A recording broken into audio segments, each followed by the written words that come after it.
Hello guys, this is Shikha. Welcome to my tutorial and today we will learn about Citrix Cloud. Our first module is Introduction to Citrix Cloud. In this module, you will learn about user experience, Citrix Cloud overview and Citrix Workspace app.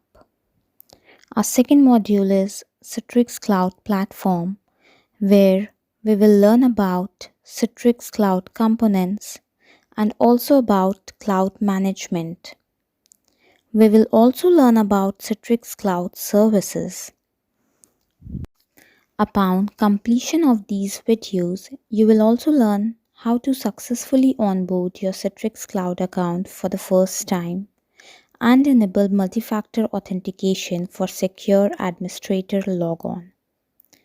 You will also learn how to request Citrix Cloud service trials and what to do if your cloud service is about to expire.